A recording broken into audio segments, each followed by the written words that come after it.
first things first, I do want to mention that the tone of this chapter is definitely more serious than the last one, and I think that was something a lot of people were afraid of, in which this fight would become too cartoony, even though there's massive stakes at hand here. But we're seeing that that was obviously a chapter that Oda was having fun drawing, and that is not something that we will see all the time, right? Luffy's goofiness was always a part of him, and we know that Oda for the most part is able to balance between goofiness and serious moments, and I think we're starting to see that this fight is becoming more serious as we progress. Now there is still elements of Luffy's goofiness because that's ingrained into his fighting style with him being rubber, so that's something that we will see, but it's not to the point that it was in the previous chapter where it was kind of overbearing. But now we're seeing that, you know, it's not as much, and I think it will be this way moving forward. So as of right now, I'm not really worried about the tone because Oda seems to be balancing things out. But let's get into One Piece chapter 1046.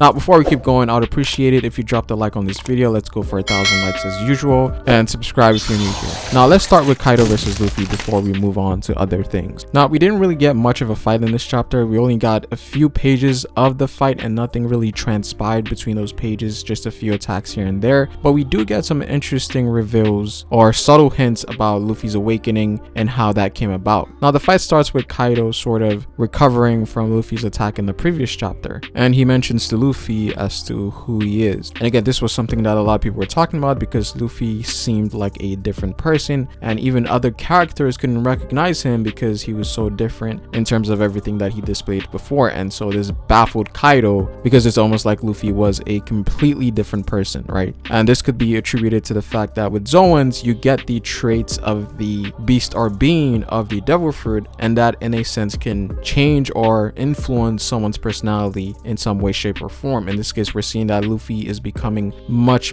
happier as he uses awakening. And you could also say the same thing about Rob Lucci, in which him having a carnivorous Zoan made him a lot more bloodthirsty than he would naturally be, right? And so perhaps with awakening and awakening the beast within, it allows the traits of the devil fruit to become more dominant or more apparent. And that's why we see this change in Luffy's demeanor for the last couple of chapters now. But of course, this doesn't mean that Luffy isn't who he is, right? As Luffy did still mention that he is Monkey D. Luffy and the individual that will become the king of pirates, right? And there isn't any sort of reincarnation deal going on here. It's just more so that the devil fruit, when awakened, sort of influences the person, in which the traits become more dominant. And Kaido does also mention something very interesting about awakening, in which Kaido talks about awakening being your mind and your body being finally able to harness the potential or the true potential of your ability. So it's obvious that growth is essential in achieving awakening. And Oda might have taken from Buddhism here, because when the mind and the body sort of fuses into one thing, it is said that the individual becomes enlightened. So maybe awakening is some sort of enlightenment of one's ability, in which they're able to realize its true potential because the body and the mind has now become one. So in essence, to awaken, you have to be worthy of your devil fruit ability. If you're not worthy, you're not going to awaken. And I guess this explains why awakening is sort of a rare occurrence in the series, because not everyone is worthy of the ability that they have, and so in return they will never be able to attain the next level. So I guess being pushed to your limits is one aspect that you can attain awakening, at least for Luffy anyways. For Katakuri and Doflamingo it might be a little bit different, but growth in the mind and the spirit is essential to achieve this state. But this was a very interesting reveal here. Now as the fight continues, we come to see Kaido and Luffy trade blows, and a question I had in the previous chapter is how Luffy is able to sort of mitigate Kaido's attacks even though they're infused with Conqueror's and Armament Haki. But in this chapter we come to see that Luffy is indeed taking damage, because we do see him spew blood out when Kaido did attack him, but we do see that his body shapes around the form of whatever is hitting him. And I think this might be a way to lessen the impact of blows, because if Luffy was in base form or maybe even gear 4th, this attack would actually do a lot of damage to him. We're seeing that Luffy is recovering from these attacks rather easily. Even though he's taking damage, he's taking less damage than he would in base form and, you know, other gears. So this is easily some sort of damage mitigation technique that he's using for physical blows, because he's become more rubbery now, and it's honestly broken as hell. Beating Luffy with a blunt weapon moving forward is going to be almost impossible unless you have insane levels of haki. So it would seem that a good counter for Luffy right now is sword techniques, cutting attacks, and attacks from the elements like fire, lightning, magma. I think those are the only things that can affect Luffy as of right now. Physical blows, even though infused with Conqueror's Iron Armament, seem to have an effect, but not too much because he seems to be mitigating a lot of the physical damage. And I guess this is what makes him really durable, because he is a Zoan after all. And so as of right now, Kaido and Luffy are sort of evenly matched in terms of durability. Kaido has his scales to defend him from Luffy's blows, and Luffy has this rubbery-like defense to mitigate damage from Kaido's attacks. Now, just like we saw in the previous chapter, we come to see that, again, with Luffy's attacks, it seems that anything that he interacts with turns into rubber as well. And I guess that could be some sort of damage multiplier. I don't necessarily know how that works, but it is doing damage, and maybe it's sort of rebounding the damage in a sense where you get hit twice and take double damage. I think that would be the whole purpose into Luffy turning you into rubber when he attacks, which is very interesting because we know that Kaido's scales are very hard. So Luffy turning those scales into rubber sort of bypasses his durability in a sense. So Luffy can actually do a lot more damage when he attacks. So I guess this is a durability bypasser in a sense. So in a sense, Luffy can hurt anything and anyone, even Diamond. Now, towards the end of the fight, we come to see Luffy grab lightning. Now, I'm not sure if Luffy was the person that conjured the lightning or he's taking the lightning that appeared in the sky. Now, I think it's more of the latter because we do see other lightning come from the sky. So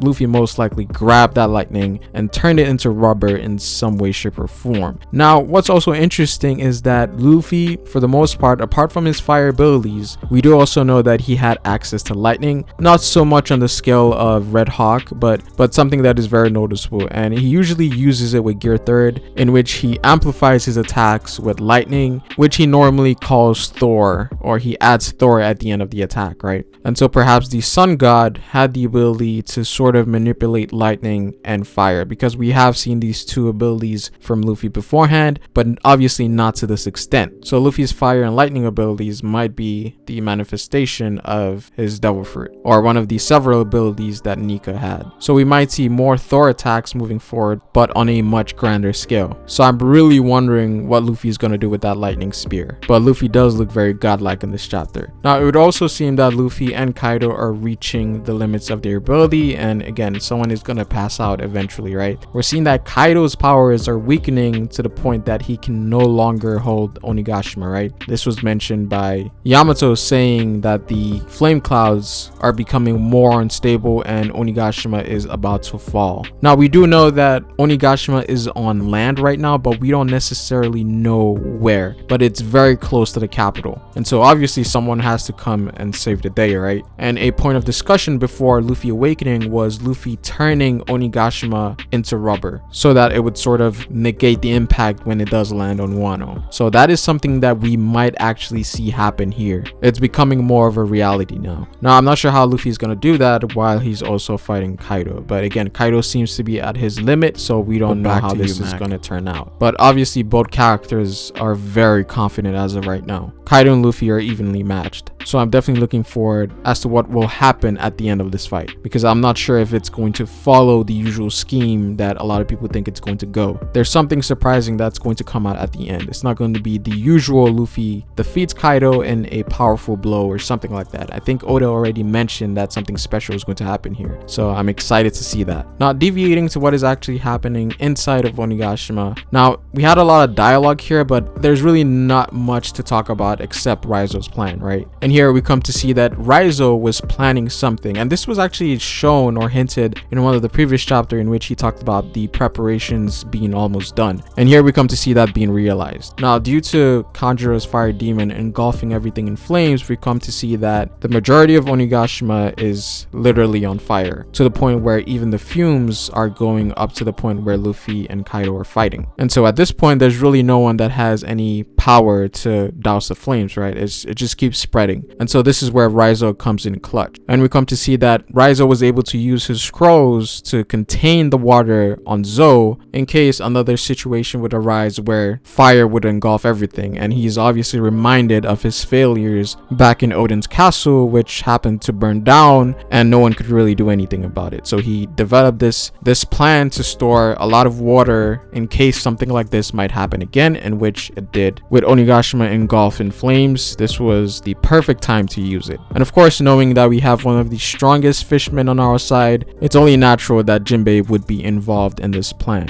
And so after Raizo unleashed all of the water, we come to see Jinbei sort of redirect the water to the burning parts of Onigashima. So we're seeing that the fire situation on Onigashima is finally resolved. So that's been taken care of. Now I do wonder if this is going to somehow help Orochi, because we know that he was burning earlier. So I don't know if that's gonna douse the flames that was burning him, right? So not sure what's gonna happen there. And the Orochi and Hiyori plotline is still ongoing, so this is something that we might see before we move on to Luffy versus Kaido. I don't necessarily know if that plotline is over, but we do know that Hiyori is getting her revenge as of right now. But where that's gonna lead to, not sure. But overall, this was a very good chapter, even though we didn't really get much with Luffy and Kaido, but we did get some pretty cool reveals there with Awakening and stuff. But overall, I liked it. Solid chapter, I think. Now we are on break next week, so the next chapter is going to come out in 2 weeks time, so it is a long wait, but Oda definitely deserves his rest. But that is pretty much it for this video, guys. I would appreciate it if you dropped a like on this video, comment down below what you guys think, subscribe to the channel if you haven't already, hit the bell if you want to get notified for future videos. You can follow me on Twitter at FerroSpace, but it is Ferro, guys, and I will see you folk later.